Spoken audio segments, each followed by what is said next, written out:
Yes, coming to another group of vitamins, water soluble vitamins. So in water soluble vitamins we have two types of vitamins. One is B complex vitamins and the other part is non B complex vitamin, that is vitamin C. So B complex plus vitamin C together we call all these vitamins as water soluble vitamins. Now coming to the first one, B complex. In B complex vitamins, the first vitamin, thiamine, so it is also called as B1. And when you see the structure, the chemistry of B1, so it is a sulfur containing vitamin.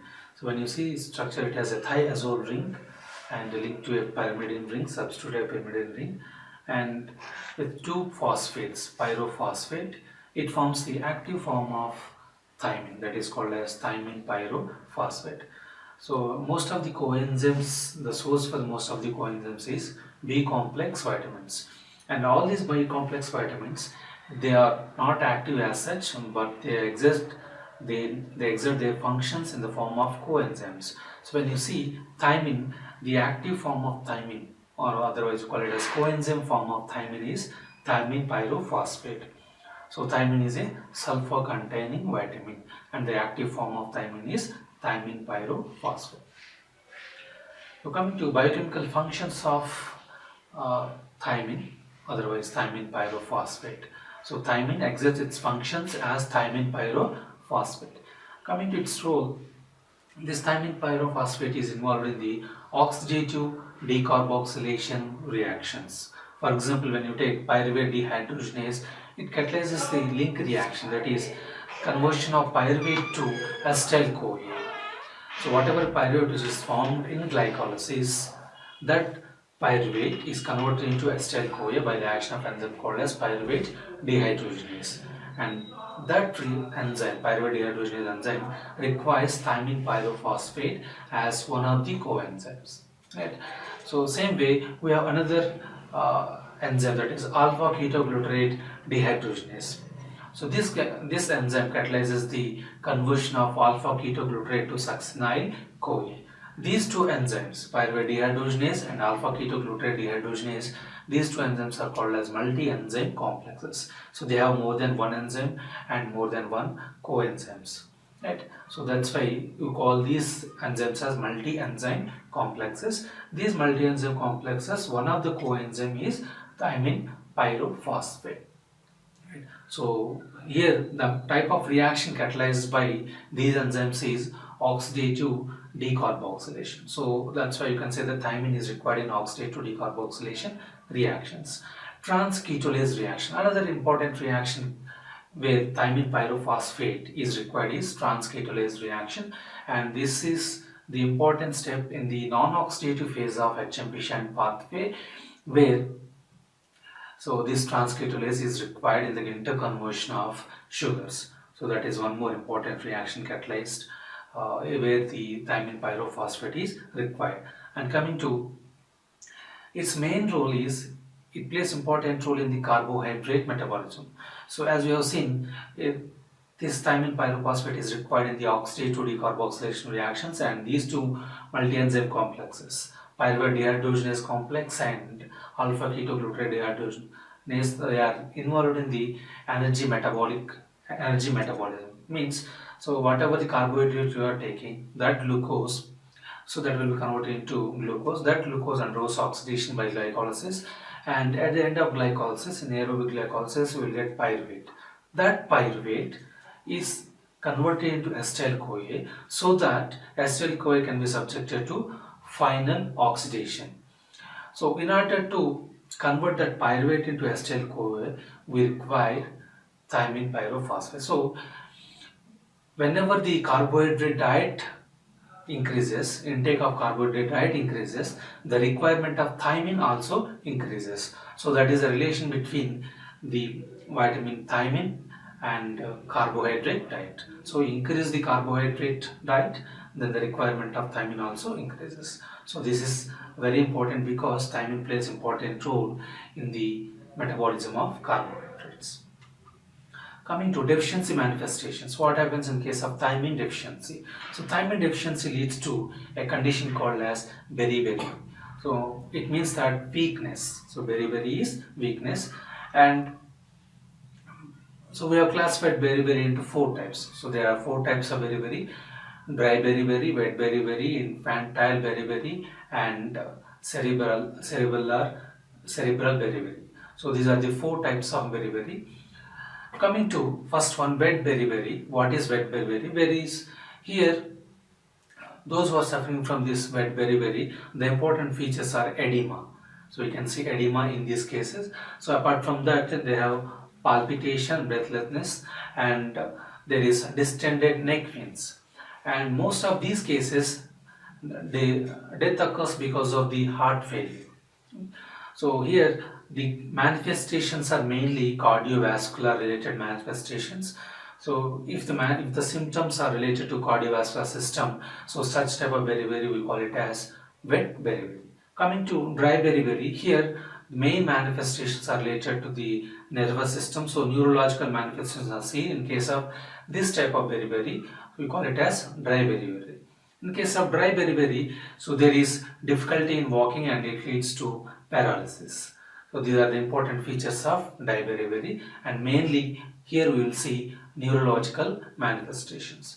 And coming to infantile beriberi, the important features in case of infantile beriberi are restlessness and sleeplessness. So infants, they show these two important features, and the reason for infantile beriberi is in case of mothers who are suffering from the thiamine deficiency. So those infants born to mothers with thiamine deficiency, those infants will suffer from infantile beriberi.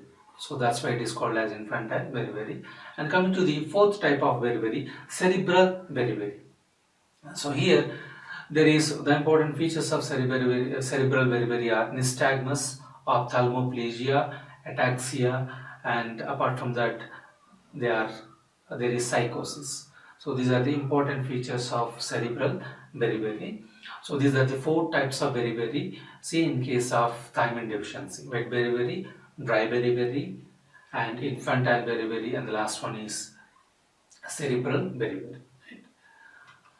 And what is the diagnosis for the thiamine deficiency? Here we will assess the activity of transketolase. So that is the diagnosis for thiamine deficiency. We will assess the transketolase activity. And coming to sources. So what are the sources for thiamine? The important sources are outer germ or bran layer of cereals and unpolished rice. Those are the important sources. So apart from that is also present in nuts and liver. And coming to RDA, so the daily requirement in case of thiamine is 1 to 1.5 milligrams per day. So that is the requirement for thiamine. So this is about the vitamin B1. Coming to riboflavin, next vitamin in B complex vitamins, riboflavin. So this is also called as vitamin B2. So when you see its structure, it has an isoalloxazine ring. So that is the important structure seen in case of riboflavin. And the coenzyme forms, the active forms of riboflavin are FMN and FAD. So these are the two forms in which riboflavin exerts its functions, FMN and FAD. Flavin mononucleotide, flavin adenine dinucleotide. So those are, we call it as in short FMN and FAD. Coming to functions, FMN and FAD, they are mainly involved in the hydrogen transferring reactions. So that's about the role of FMN and FAD and their functions of riboflavin. So any enzyme, any protein which has riboflavin, so such type of proteins we call them as flavoproteins. Right? So that's the meaning of flavoproteins. Any proteins with riboflavin, we call them as flavoproteins. And coming to the functions of FAD and FMN. So when you see FAD, the important enzymes which require FAD as the coenzyme is succinate dehydrogenase, acyl-CoA dehydrogenase, and the other enzyme is xanthine oxidase. So these are the important enzymes where the FAD is required as coenzyme. And apart from that, coming to the other form of riboflavin, FMN, it is an important component of electron transport chain. When you see complex 1 NADH coenzyme Q reductase, so this complex 1 has FMN. So that is the important role of FMN or riboflavin in the respiratory chain. So that's about the functions of riboflavin. And what happens in case of deficiency of riboflavin? Riboflavin deficiency leads to glossitis, inflammation of the tongue, chelosis, inflammation of the lips, redness of lips is seen in case of B12, B2 deficiency. And apart from that, there is angular stomatitis. So you can see fissures at the corners of the mouth, so we call it as angular stomatitis. And apart from that, in case of severe deficiency, it leads to circumcorneal vascular radiation. So these are the important deficiency manifestations of B2 riboflavin. So what are the sources? Sources of riboflavin are, so it is present in both animal sources and plant sources: liver, eggs, meat, fish, milk, cereals, legumes, green leaf vegetables. So all these are the important sources for the riboflavin. And coming to its requirement, so the daily requirement for riboflavin is, it is 1.2 to 1.5 milligrams per day. So that is the RDA for B2. And coming to third one, in case of B complex vitamins, the next one is niacin. So it is also called as, another name for niacin is PP factor. So we call it as pellagra preventing factor. And coming to its structure, it has two coenzymes, NAD and NADP. So here niacin, it exists as niacin nicotinamide. So here is nicotinic acid with amino group, it forms nicotinamide. So those are the structures of chemistry of niacin. And coming to its coenzyme forms, we have NAD plus and NADP plus. These two are the coenzyme forms of niacin. And what is NAD? NAD is nicotinamide adenine dinucleotide and nicotinamide adenine dinucleotide phosphate. So these two are the coenzyme forms of niacin.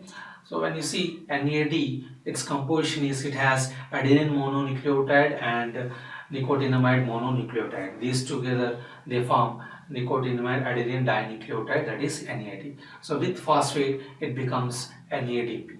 So these two are the coenzyme forms of niacin. One is NAD plus and the other one is NADP plus. Coming to functions, so as we discussed in case of B2 riboflavin, so this riboflavin is involved in hydrogen transfer reaction. Same function is shown by this niacin also. The coenzymes of niacin, that is NAD, is mainly involved in the oxidation reduction reactions. So this is the most important coenzyme in the hydrogen transfer reactions, right? So the important enzymes where NAD plus is required as coenzyme is glyceroldehyde 3-phosphate dehydrogenase, that comes in glycolysis. So that enzyme requires NAD plus as the coenzyme. Lactate dehydrogenase, pyruvate dehydrogenase, alpha ketoglutarate dehydrogenase, isocitrate dehydrogenase, malate dehydrogenase. So all these enzymes, they require NAD plus as the coenzyme. So those are the functions of NAD plus. And coming to NADP plus, so as we discussed, niacin has two forms, NAD plus and NADP plus. So that NADP plus is required in the reductive biosynthetic reactions. So NADP plus is reduced to NADPH, and there are some important reactions where NADP plus is required, and mostly we will see in the oxidative phase of HMP shunt pathway. So there glucose 6-phosphate dehydrogenase requires NADP plus and malic enzyme requires NADP plus, and the other enzyme of HMP shunt pathway is 6-phosphogluconate dehydrogenase. So these two enzymes, glucose 6-phosphate dehydrogenase and 6-phosphogluconate dehydrogenase, these two enzymes, they require NADP plus as the coenzyme, and that gets reduced to NADPH. So these are the reactions requiring the another form of niacin, that is NADP plus. Coming to deficiency manifestations, what happens in case of niacin deficiency? Niacin deficiency leads to a condition called as pellagra. So that's why the other name for niacin is called as pellagra preventing factor.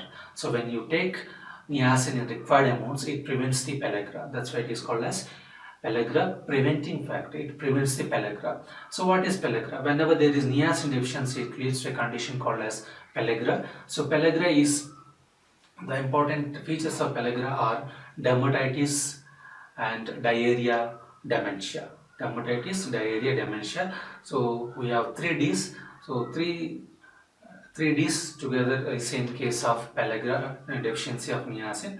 Together we call these 3 features as pellagra. So what is dermatitis? So it affects the skin. So whenever you see, the important feature in case of niacin deficiencies and that too in case of dermatitis, skin manifestations.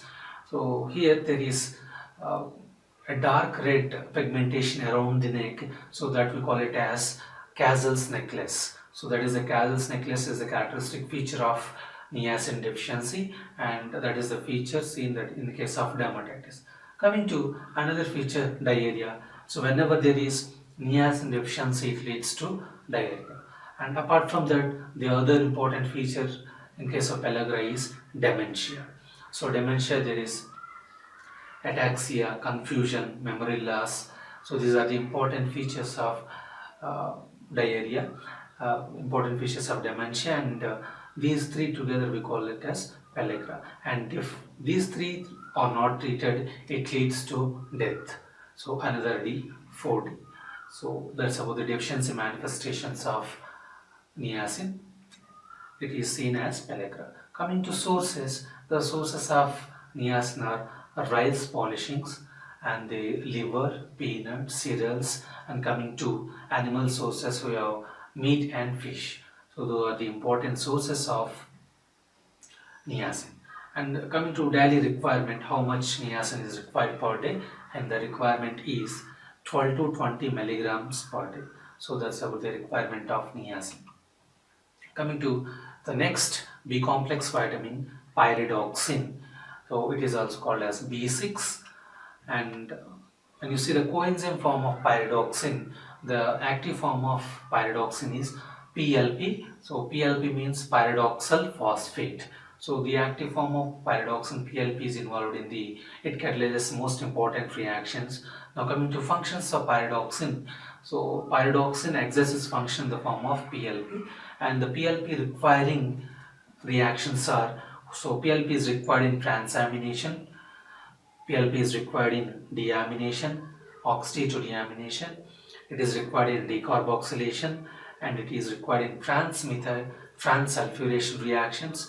Apart from that, it is required in the synthesis of heme, and it is also required in the niacin synthesis, glycogenolysis, and sphingomyelin synthesis. So these are the important reactions where pyridoxal phosphate is required. So all of these reactions, they require pyridoxal phosphate, and whenever there is deficiency of pyridoxine, so that deficiency can be seen as neurological manifestations, dermatological manifestations, and hematological manifestations. So coming to neurological manifestations, so here neurological symptoms are because of deficiency of GABA. So we call it as gamma amino butyric acid. So that GABA is formed from the glutamic acid by a process called as decarboxylation. So whenever there is deficiency of pyridoxine, it leads to decreased formation of pyridoxal phosphate, the coenzyme form of pyridoxine. So that pyridoxine deficiency so leads to decreased PLP. Whenever there is PLP in low concentrations, so that glutamic acid cannot be converted into GABA. Whenever there is GABA deficiency, GABA is a inhibitory neurotransmitter. Whenever there is deficiency of GABA, it leads to continuous excitation, and that is manifested as convulsions. So neurological manifestations in case of B6 deficiency or convulsions are seen in case of B6 deficiency. Coming to dermatological manifestations, pellagra is seen in case of B6 deficiency. We have seen that in case of niacin deficiency leads to pellagra, but Niacin can be synthesized in our body from tryptophan. For the conversion of tryptophan into niacin, we require pyridoxine. One of the enzymes which are involved in the conversion of tryptophan to niacin, they require pyridoxal phosphate. So whenever there is pyridoxal phosphate deficiency, it will indirectly leads to deficiency of niacin. Right? So that's why pellagra is seen in case of pyridoxine deficiency. So that is seen as a dermatological manifestations. And coming to the hematological manifestations, B6 deficiency leads to hypochromic microcytic anemia. So why anemia is seen in case of B6 deficiency? So the first reaction in the heme synthesis is condensation of glycine and succinyl-CoA catalyzed by the enzyme called as ALA synthase. So that ALA synthase enzyme requires pyridoxine as the coenzyme. So whenever there is B6 deficiency is there, then heme cannot be synthesized. So whenever there is decreased heme synthesis, it leads to anemia. So that's why anemia is seen in case of B6 deficiency. So these three are the important deficiency manifestations of pyridoxine deficiency. Coming to sources of B6, so we have sources from the plants and animals like rice polishing, cereals, pulses, eggs, milk, meat, fish and leafy vegetables. So these are the important sources of B6. Coming to its daily requirement, and it is 2 to 2.2 milligrams per day, that is the daily requirement of B6. And another B complex vitamin, pantothenic acid. So this pantothenic acid, its active form is coenzyme A, and when you see its structure of pantothenic acid, it has two components. One is pantoic acid and the other one is beta alanine. So a non-alpha amino acid beta alanine is in the structure of pantothenic acid. So it has pantoic acid plus beta alanine, we call it as pantothenic acid. So the active form of the coenzyme form of pantothenic acid is coenzyme A. So simply we call it as CoA or coenzyme A, that is the active form. So that active form of pantothenic acid is formed by the combination of phosphopantothen and the other part is adenosine phosphase. So these two together form the active form of coenzyme of pantothenic acid, that is coenzyme A. Right? So simply you can say that the coenzyme form of pantothenic acid is coenzyme A. Coming to functions of pantothenic acid, so this pantothenic acid, as we know that its active form is coenzyme A. So whenever a coenzyme is added to the compounds like acetate, it is converted to active form of acetate. So when you add coenzyme A to acetate, it is converted to acetyl-CoA. So acetyl-CoA is nothing but the active form of acetate. Same way, succinate. So succinate can be converted to the active form of succinate, succinyl-CoA. Right. So here you are adding CoA to the acetate and CoA to the succinate, so that they will be converted to their corresponding active forms, respective active forms. So role in lipid metabolism. What is the role of pantothenic acid in the lipid metabolism? It plays very important role in lipid metabolism, as the first step of fatty acid oxidation is the activation of fatty acids. So whenever a fatty acid is there, it has to, whenever it is undergoing oxidation, the first step of oxidation of fatty acid is its activation. So we have to activate that fatty acid, and the activation of fatty acid is brought by adding a coenzyme A to the fatty acid, so that it will be converted into corresponding acyl-CoA. For example, if it is palmitic acid, the active form of palmitic acid is palmitoyl-CoA. If it is acetic acid, we call it as acetyl-CoA. Right? So that's how we are activating the fatty acid, so that can be oxidized in the next reaction, such as in case of mitochondria. So to activate a particular fatty acid and to extract the energy from that, so we have to first add coenzyme A to that fatty acid. So the activation of fatty acids requires coenzyme A. And also in case of fatty acid synthesis, is coenzyme A is required. Right? So these are the This is the important role of coenzyme in lipid metabolism, where it is required in both oxidation of fatty acid and also in case of fatty acid synthesis. So deficiency manifestations, so it is rarely seen, but it is manifested as burning food syndrome. So there is burning and lightning pain in the lower extremities, and there is staggering gait. So these are the important deficiency manifestations of pantothenic acid. So it is mainly manifested as burning food syndrome. Coming to sources, so it is widely distributed in plants and animal sources. So we have the rich sources are liver and egg are the good sources. Apart from that, all the vegetable, all the plant sources and animal sources, they have this vitamin. And when you see the requirement of pantothenic acid is 5 to 10 milligrams per day. And coming to next B complex vitamin, biotin. So biotin is also a sulfur containing vitamin. It has sulfur atom in its structure. So when you see biotin, it has two rings, thiophene ring and imidazole ring. So this is a fused system having two rings, thiophene ring and imidazole ring. So that thiophene ring has a sulfur atom. So that's why we call biotin as a sulfur containing vitamin.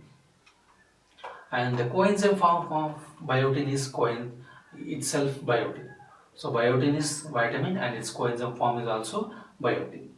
And coming to functions, so this biotin is required in decarboxylation reactions. So you have seen that pyridoxine is required in decarboxylation reactions, whereas biotin is required in carboxylation reactions, the reactions where you are adding the carbon dioxide. So such type of carbon dioxide fixation reactions, carboxylation reactions require the coenzyme biotin. So the most important reactions, carboxylation reactions, are pyruvate carboxylase converts pyruvate into oxaloacetate, and acetyl-CoA carboxylase converts acetyl-CoA into malonyl-CoA. And apart from that, we have another carboxylation reaction, propionyl-CoA carboxylase. So all these carboxylases, they require biotin as the coenzyme. So overall, when you see, biotin is required in the carboxylation reactions. So deficiency, so here you can see the pyruvate carboxylase reaction where biotin is required. So pyruvate carboxylase converts pyruvate into oxaloacetate. The most important reaction where oxaloacetate can be converted into, again, it is one of the most important measure of TCA cycle. So that can be used for the synthesis of aspartate, that can be used for the synthesis of glucose. So there are various uses of oxaloacetate. So that important reaction is catalyzed by the enzyme which requires biotin as the coenzyme. So when you see the deficiency manifestations of biotin, so it is manifested as dermatitis, glossitis, and apart from that you can see another manifestations like muscle pain, anorexia, so hallucination. These are the important deficiency manifestations of biotin. So the most important feature is dermatitis, right? So coming to biotin antagonists. So there are some compounds, substances which act against vitamins. Such compounds or substances, we call them as antagonists. So biotin antagonists, the substance which acts against biotin is avidin. So that is the important biotin antagonist that is present in egg. So that's why you should not consume a raw egg, because when you consume raw egg, it leads to biotin deficiency. So that avidin has high affinity towards biotin. So when you boil the egg, that avidin undergoes denaturation, so that the affinity of avidin towards biotin can be decreased. Right? So that's why you have to consume only boiled egg, not the raw egg. And coming to sources, the sources of biotin are egg and liver, kidney, milk. Those are the other sources. And when you see the plant sources, we have vegetables, peanuts. So those are the important sources of biotin. And coming to the daily requirement of biotin, the daily requirement is 200 to 300 milligrams per day. That is the requirement of biotin per day. Coming to next water soluble vitamin, B complex vitamin, folic acid. So this folic acid So it is called as stearyl glutamic acid or folic acid. So what is stearyl glutamic acid? It has three components, that is it has pyridine ring, PABA ring, and it has glutamate. So pyridine ring plus PABA, we call it as stearoic acid, and in addition to stearoic acid plus glutamic acid, we call it as stearyl glutamic acid. So glutamic acid is required for synthesis of folic acid. So folic acid cannot be synthesized in our body, we have to take through diet. So folium means leaf. So this is mainly present in the vegetables, green leafy vegetables. So coming to the coenzyme forms, the active form of folic acid. The active form of folic acid is tetrahydrofolate. So whatever folic acid you are taking in the diet, that will be converted into tetrahydrofolate by the action of two enzymes, that is folate reductase first converts folate into dihydrofolate. Next, folate reductase, dihydrofolate reductase converts dihydrofolate into tetrahydrofolate. So by the action of folate reductase, two folate reductases, folic acid will be converted into tetrahydrofolate. So tetrahydrofolate or folic acid is the active form of folic acid. And coming to its functions, so this tetrahydrofolic acid acts as the important carrier of 1 carbon units. So 1 carbon units are required in the synthesis of some important compounds like purines, pyrimidines, and is required in the synthesis of amino acids, and it is required in the synthesis of proteins. So when you see, in case of purine and pyrimidine synthesis, there is incorporation of single carbon units in its synthesis. So those single carbon units are transported by the tetrahydrofolic acid. So carrier of 1 carbon units is tetrahydrofolic acid. So that is the most important function of folic acid. And apart from that, it is involved in the synthesis of DNA and RNA, and folic acid is required for synthesis of amino acids like glycine, serine. We require folic acid. And protein biosynthesis, as I told you, it is required in the protein biosynthesis. And here the formation of N-formyl methionine requires the tetrahydrofolate. So those are the important functions of folic acid, the active form, that is tetrahydrofolic acid. So when you see here, excuse me, so deficiency manifestations of folic acid. So deficiency manifestation of folic acid are seen. So whenever there is deficiency of B12, it leads to folate trap. So for the conversion of methyl tetrahydrofolate into tetrahydrofolate, we require B12. So whenever there is B12 deficiency is there, that also leads to deficiency of folic acid, right? So that is an important reaction where folic acid is required. So here you can see conversion of homocysteine into methionine requires the methyl tetrahydrofolate. So methyl tetrahydrofolate is one of the forms in which tetrahydrofolate exists. It exists in different oxidation states. So it may exist as methyl tetrahydrofolate, it may exist as methylene tetrahydrofolate, and it may exist as formyl tetrahydrofolate, form iminotetrahydrofolate, like that. So there are different oxidation states in which tetrahydrofolate exists in our body. So it carries the 1 carbon units in the different states. So one of the form is methyl tetrahydrofolate, which is required in the conversion of homocysteine to methionine, right? So whenever there is deficiency of folic acid, the concentration of homocysteine increases in the blood, and that leads to homocystinemia. And whenever homocysteine levels increases, so the chance of coronary heart diseases increases. So chance of heart failure, heart attacks increases. So whenever there is increased homocysteine levels in the blood. Okay. Coming to deficiency manifestations. So what are the deficiency manifestations of folic acid? There is, as I told you, it is required in the synthesis of DNA. So whenever there is folic acid deficiency is there, that leads to reduced DNA synthesis, right? So macrocytic anemia. So for the maturation of our disease, we require the folic acid. So folic acid and cobalamin, B12, these two are called as hematopoietic vitamins, those which have a role in the maturation of our disease. So deficiency of folic acid leads to macrocytic anemia. So, and coming to another important manifestation, say in case of folic acid, is birth defects. So there is bifurcation of the spinal cord, we call it as spina bifida. So that's bifurcation of spinal cord is seen in case of deficiency of folic acid. So that's the important feature seen as birth defect, spina bifida. Coming to homocystinemia, so as you have seen that homocysteine is converted into methionine, where methyl tetrahydrofolic acid is required. So whenever there is folic acid deficiency is there, homocysteine concentration is elevated in the blood. So whenever homocysteine concentration is increased in blood, it increases the chance of heart attacks, heart failure is seen. So that's the important manifestations of folic acid.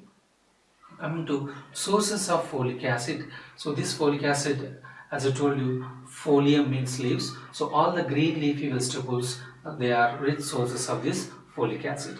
So apart from that, we have yeast, another important and rich source of folic acid, and the other sources are cereals, pulses, and eggs. So these are the other sources of folic acid, but the most important source is green leafy vegetables. So all the leafy vegetables, they have folic acid.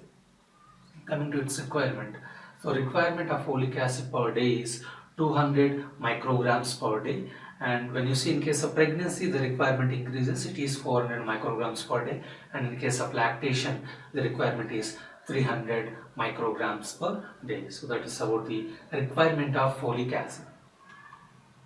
Folate antagonists.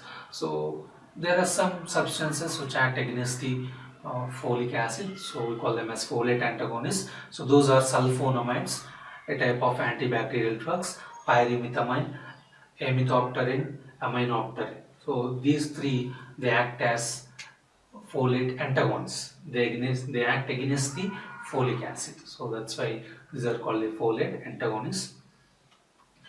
And coming to next B complex vitamin, cobalamin.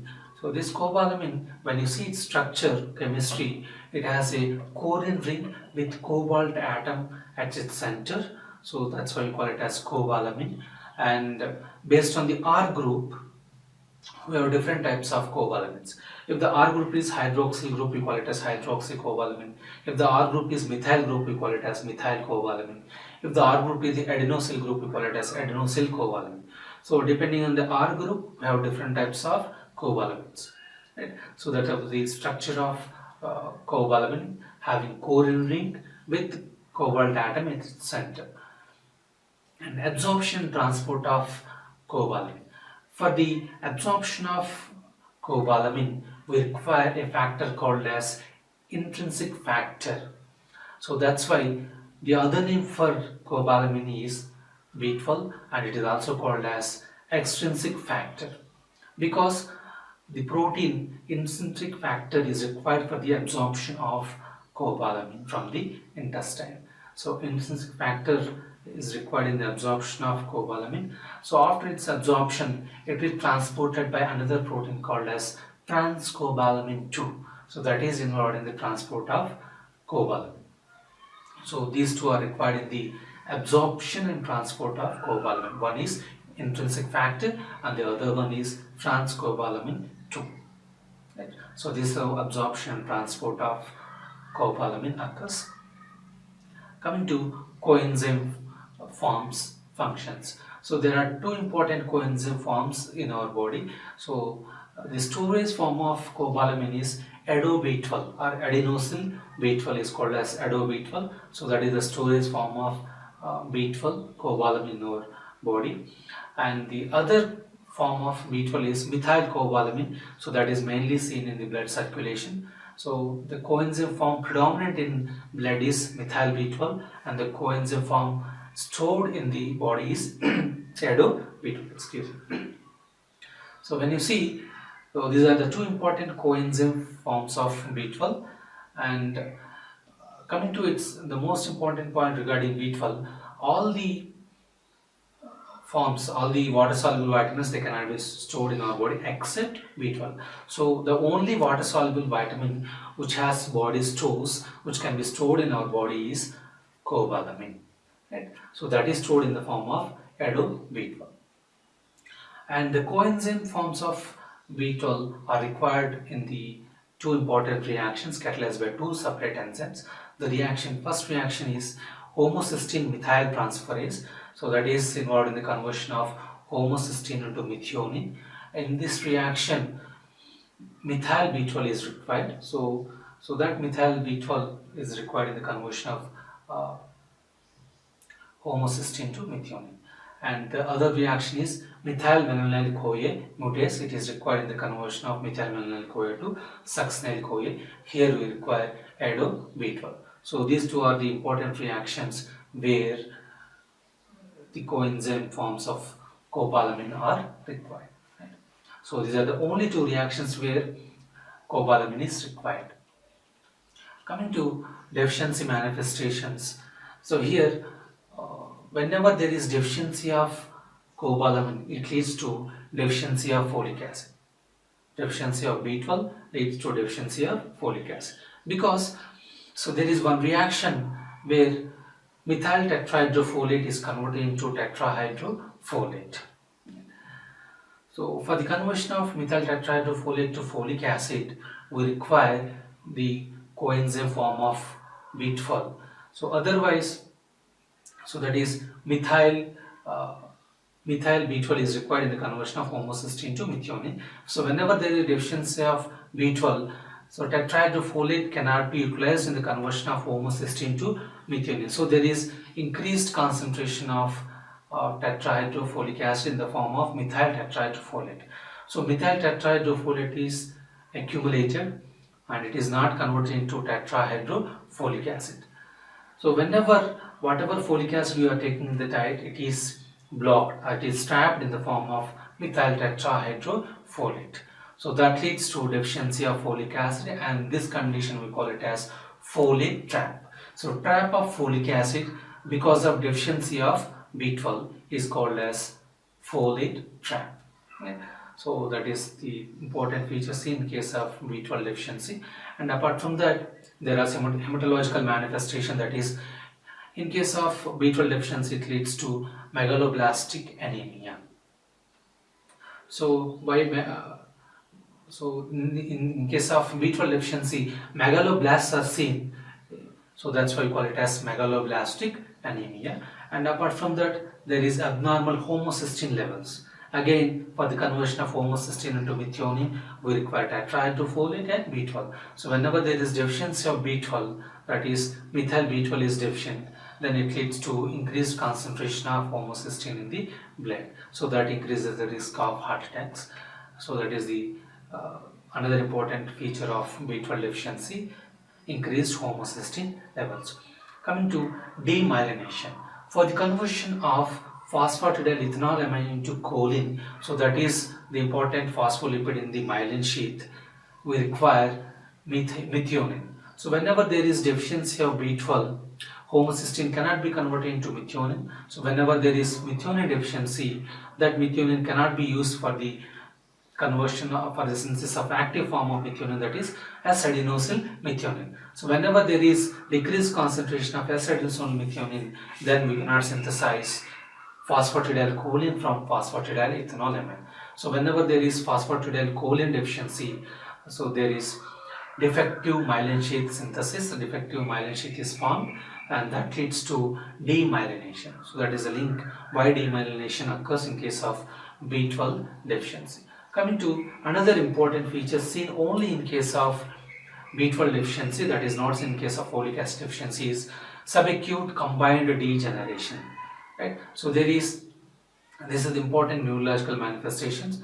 So here both sensory and motor tracts are affected due to the deficiency of folic acid. That's why we call it as combined degeneration. So there is degeneration of both sensory and motor tracts, and the features are seen as subacute. It is not acute, it is not chronic, so it is subacute. So that is in between these two, acute and chronic. We call it as subacute combined because both sensory and motor tracts are affected, so that's why we call it as combined, and there is degeneration of these two tracts, so that's why we call it as subacute combined degeneration. So that is the most important features in case of B12, only in case of B12 deficiency. Coming to sources of B12, the important sources of B12 are liver and curd.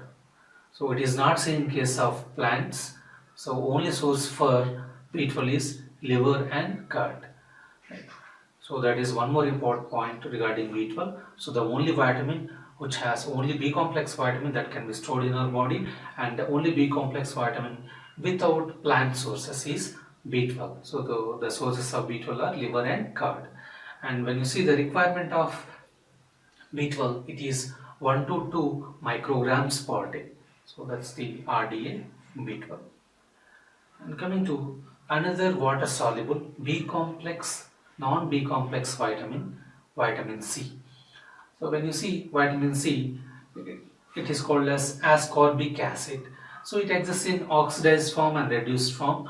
So you can see it as L-ascorbic acid and dihydroascorbic acid. So it exists as reduced and oxidized form. So that's why it participates in oxidation reduction reactions. Right. Coming to important functions of vitamin C. So this vitamin C is required in the formation of collagen. So the post-translational modification of collagen, so the important reactions are hydroxylation of proline and lysine. Those hydroxylation reactions of proline and lysine, they require vitamin C as the coenzyme. Right? So those two hydroxylases require vitamin C. So whenever there is hydroxylation of proline and lysine there, it leads to formation of covalent crosslinks, and finally mature collagen, a functional collagen can be formed. So vitamin C deficiency leads to formation of mature collagen or abnormal collagen. So that is the important function of vitamin C in the synthesis of collagen. And coming to another function, it is required in the tryptophan metabolism. Conversion of tryptophan into 5-hydroxytryptophan will require vitamin C as the coenzyme. And it is required in the tyrosine metabolism, and the conversion of para-hydroxyphenyl pyruvate into homosensic acid will require vitamin C as the coenzyme. So vitamin C increases the absorption of iron, and that's how it plays important role in the iron metabolism. Right. Apart from that, folic acid is required in the vitamin C is required in the folic acid metabolism. In the conversion of folic acid into active form of folic acid, that is tetrahydrofolate, those folate reductases, they require vitamin C as the coenzyme. That is one more important reaction where this vitamin C is required. So apart from that, another important function is conversion of methemoglobin to hemoglobin. So methemoglobin cannot carry oxygens, cannot transport gases, whereas you can see you have to convert that methemoglobin into hemoglobin. For that conversion, again we require vitamin C. So that is one more important function. And antioxidant property. So we have seen that vitamin A and vitamin E, both of them, they act as antioxidants. And the another vitamin with antioxidant property is vitamin C. So this is the only water soluble vitamin with antioxidant property is vitamin C, and it acts against the free radicals. So that's why it has antioxidant function or property.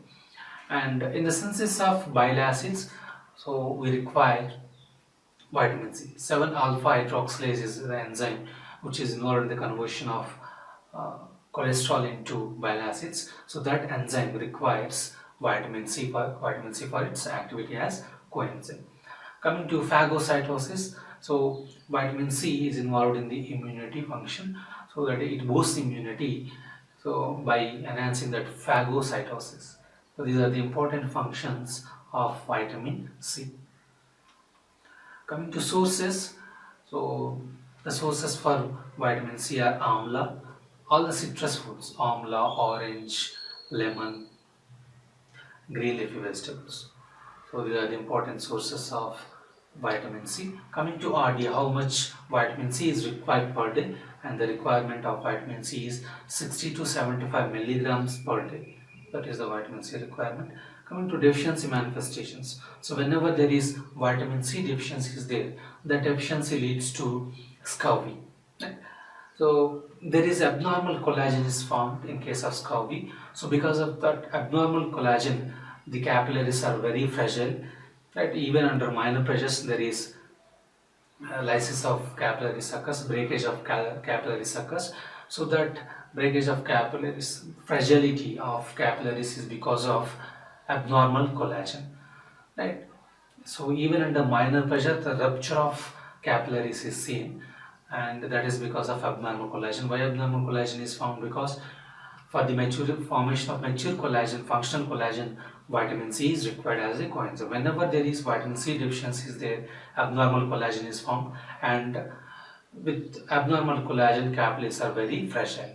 So that is the important features in case of scurvy, fragile capillaries, and that leads to bleeding tendency are seen in case of hemorrhagic tendencies is seen in case of vitamin C deficiencies, and that is manifested as petechiae. So that petechiae is one of the important feature, hemorrhagic tendency, and apart from that there is internal bleeding, and that is seen as epistaxis and hematuria. Right?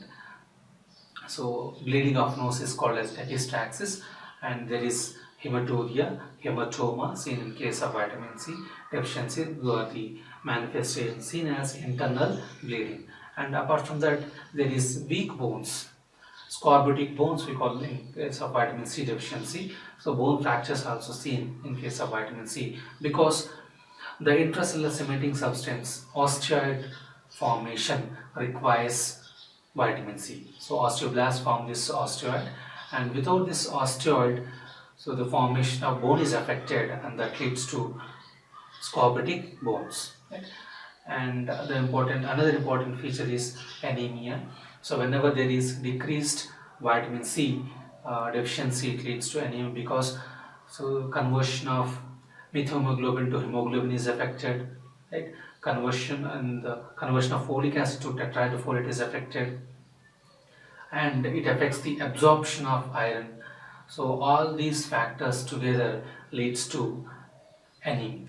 Right? So these are the important features of deficiency manifestations of vitamin C. Thank you.